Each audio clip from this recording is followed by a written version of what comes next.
आज से लगभग साल भर पहले जब इंडिया अलायंस बना था, तब हमारे देश के चमचों ने, हमारे देश के लिब्रांडों ने बड़े जोशों से, बड़े गाजे बाजे के साथ में ऐलान किया था कि ये गठबंधन मोदी सरकार की जड़ें हिला देगा, ये मोदी सरकार को उखाड़ कर फेंक देगा। अभी साल भर पूरा नहीं हुआ और ये लोग एक दूसरे का गला काटने को तैयार बैठे हैं। ये लोग एक दूसरे की जड़ें उखाड़ कर फेंक रहे हैं। उन्होंने झूठे वायदे किए।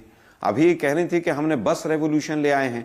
ये आरटीआई के जवाब हैं कि सरकार ने एक भी बस नहीं खरीदी है, सब प्राइवेट लोगों की, प्राइवेट क्लस्टर्स की बस हैं। 2014 के बाद एक भी बस नहीं खरीदी है इन्होंने। एक केवल जो इसका जो वाटर ट्रीटमेंट सीवरेज, हमने 49 दिन की सरकार में हमने पूरी तरह से इनको, आम आदमी पार्टी को एक्सपोज किया कि जन लोकपाल बिल लेकर आइए।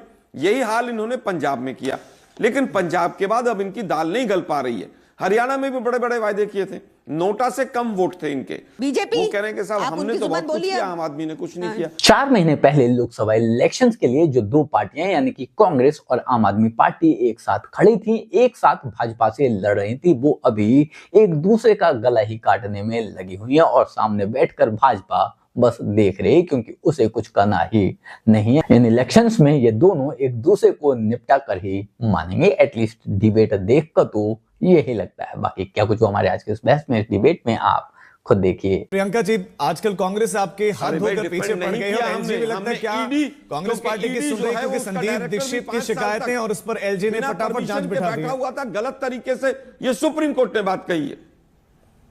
प्रियंका देखिए जहां तक कांग्रेस की बात है ना, वो चुप है, परवेश वर्मा जी के ऊपर कुछ नहीं कह रही। और यहाँ कमाल की बात ये हुई थी तथाकथित शराब घोटाले में कि एलजी ने अप्रूव की और फिर एलजी ने कंप्लेंट की। ये सारा कोर्ट को डॉक्यूमेंट्स है, आप देख लीजिएगा। ये सारे इनके षड्यंत्र थे जो बस्ट हो चुके हैं, क्योंकि कोर्ट ने भी कह दिया कि ये ईडी सीबीआई का दुरुपयोग था। साफ साफ कोर्ट ने लिखा है अपने दोनों ऑर्डर्स में। हाँ, और लिखा है कि ईडी सीबीआई का दुरुपयोग बताया उसमें। नहीं लिखा, अब भी खोलिए, अब भी एक नंबर की मैं आपको टैग करके आज ट्विटर पे डालूंगी। कोई भी फाइल नहीं साइन कर सकती, सचिवालय नहीं जा सकते थे। पब्लिकली क्या बात कर रही हैं आप देखिए, अब फैक्ट्स को क्यों डिस्टॉर्ट कर रही हैं? आपको पता ही नहीं, आपको लॉ समझ नहीं आती। सुनिए, मैं आपको बताती हूँ। देखिए ऐसा है कि प्रदीप भंडारी जी को क्लियरली लॉ की समझ नहीं है, तो उनको पढ़ना चाहिए कि ऑर्डर में भी क्या लिखा है, और उनको पता होना चाहिए कि एक नहीं लॉ नहीं पता होगी आपको। पता है ये नहीं पता होगा, लॉ नहीं पता हो सकता। लॉ मुझे बेटर पता है। फिर टॉपिक पर आते हैं, वो बंदिशों की बात करें जो सुप्रीम कोर्ट ने उन पर पाबंदियां लगाई हैं। हाँ, इनको ये बताइए, मैं इनको ये बताना चाहती हूँ कि कोई भी कॉन्स्टिट्यूशनल अथॉरिटी एक दूसरी कॉन्स्टिट्यूशनल अथॉरिटी के ऊपर पाबंदी नहीं लगा सकती। ये हमारे देश का कानून है।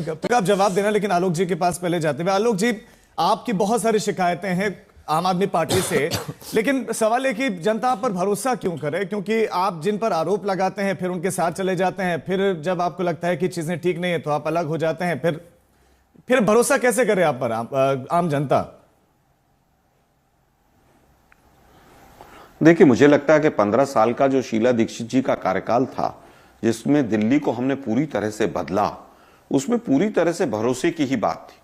और इन्होंने भरोसा इसलिए तोड़वाया जनता का कि इन्होंने झूठे वायदे किए। अभी कह रही थी कि हमने बस रेवोल्यूशन ले आए हैं। ये आरटीआई के जवाब हैं कि सरकार ने एक भी बस नहीं खरीदी है, सब प्राइवेट लोगों की, प्राइवेट क्लस्टर्स की बस हैं। 2014 के बाद एक भी बस नहीं खरीदी है इन्होंने। एक केवल जो इसका जो water treatment sewerage treatment plant है, और वो ही जो बसेस, अब मैं फिर बता रहा हूं, जो बसेस खरीदी गई उसमें भी सीबीआई इंक्वायरी कर रही है कि बसों की कीमत से ज्यादा पर किलोमीटर, और उनका मेंटेनेंस दे दिया 43 रुपए पर किलोमीटर। इन्हीं के कुछ साथी थे, उन्होंने कंप्लेंट की थी और सीबीआई ने कंप्लेंट लॉन्च की थी। मैंने नहीं कह रहा हूं, मैं फिर कह रहा हूं, मेंटेनेंस जो देनी थी वो मेंटेनेंस देनी थी सरकार को, और बसें खरीदी हैं प्राइवेट लोगों ने, वो मेंटेनेंस में गबन कर दिया। इसीलिए जो एक ट्रांसपोर्ट, नहीं हम नहीं कह रहे, एक ट्रांसपोर्ट मिनिस्टर जो आप ही के यहां थे, वो कहां भाग गए? वो बीजेपी में भाग गए।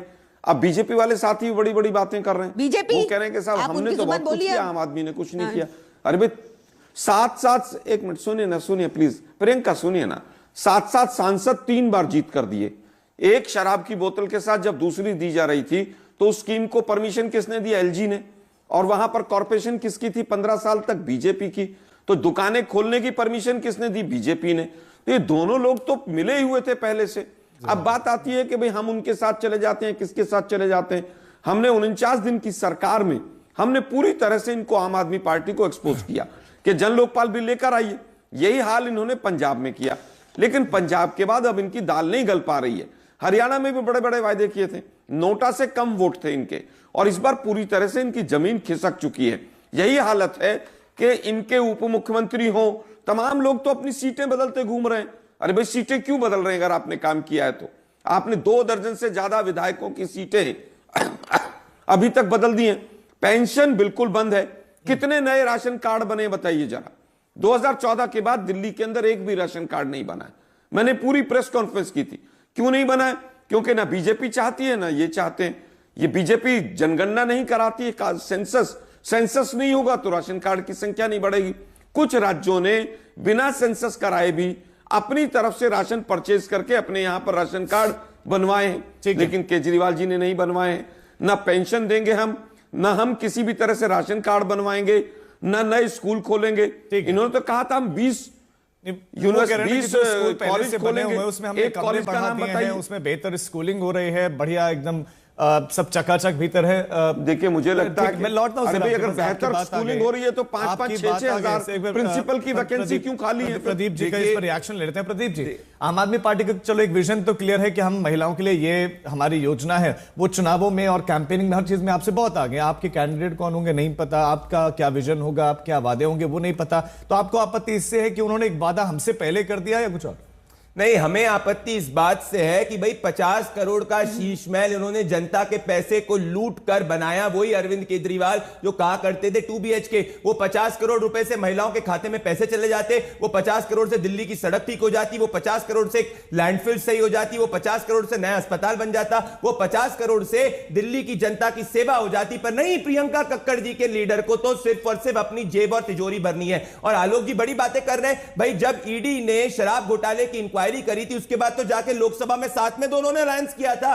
भूल गए आलोक जी? राहुल गांधी ने जब अरविंद केजरीवाल को जेल भेजा गया था कोर्ट के ऑर्डर के हिसाब से, आपकी पार्टी जाके डिफेंड कर रही थी। अब कैसे आंखें खुली? और अगर आंखें खुली तो चंडीगढ़ में इलेक्शन में क्यों साथ में अलायंस में आ? अरे भाई शराब घोटाला उठाया किसने था? अरे तो उसके बाद जाके आपने अपने नेताओं को साइडलाइन कर दिया, उसी नेताओं को साइडलाइन कर दिया और अलायंस साथ में करा। ईडी का दुरुपयोग होगा, लोकसभा चुनाव में दोनों चीजें अलग हैं। केजरीवाल जी जेल गए तो राहुल गांधी को डिफेंड करने आए थे। दोनों चीजें घोटालेबाजों को डिफेंड कर रहे हैं। ईडी का दुरुपयोग उनका नंबर प्लीज, उनका नंबर चंडीगढ़ इलेक्शन में क्यों नहीं तोड़ा इन्होंने अलायंस? अभी चंडीगढ़ में साथ में अलायंस में मुझे केवल ये बताइए, नहीं मुझे केवल ये बताइए, एक मिनट मुझे राजीव जी एक बार रुकिए जरा, मैं केवल इनसे पूछ रहा हूं कंप्लेंट किसने की थी शराब घोटाले की? कांग्रेस ने। ठीक, आपका ये सब क्या सच है कि नहीं? हाँ या ना? क्या बीजेपी ने की थी? नहीं की थी। दूसरी चीज, दूसरा मैं विषय आलोक जी आपकी बात आगे थी, मुझे प्रियंका जी के पास आपकी बात आगे 20 सेकंड आपके बाद मैं प्रियंका जी के पास जाऊंगा, विजय जी के पास भी। मैं कह रहा हूं इनकी कंप्लेन के बाद में इन्होंने लोग जब अरविंद केजरीवाल जेल गए तो क्यों जाके राहुल गांधी उनके लिए कैंपेन कर रहे हैं? और अभी क्यों चंडीगढ़ इलेक्शन में इनका साथ में? अरे भाई आपने केजरीवाल के खिलाफ कोई एक FIR की हो तो बताइए मुझे जरा, बताइए जरा मुझे। भाजपा ने कोई FIR आम आदमी पार्टी के अगेंस्ट की है या फिर नहीं, ये तो मुझे नहीं पता, लेकिन हाँ इतना मुझे जरूर पता है कि इलेक्शन चाहे कोई से भी हो, जब भी कोई इलेक्शन होता है कांग्रेस ही आम आदमी पार्टी के साथ में खड़ी हो जाती है, कांग्रेस ही आम आदमी पार्टी को सपोर्ट करती है, कांग्रेस ही आम आदमी पार्टी को इलेक्शंस लड़ाती है। केजरीवाल ने जब पहली बार CM का इलेक्शन लड़ा था तब भी कांग्रेस ने ही उसे सपोर्ट किया था। पिछले लोकसभा इलेक्शंस में, उससे पहले के लोकसभा इलेक्शंस में, सभी लोकसभा इलेक्शंस में और बाकी जगह पर भी आम आदमी पार्टी और कांग्रेस साथ खड़े दिखाई देते हैं। और अभी डिबेट में बड़ी बेशर्मी के साथ ये लोग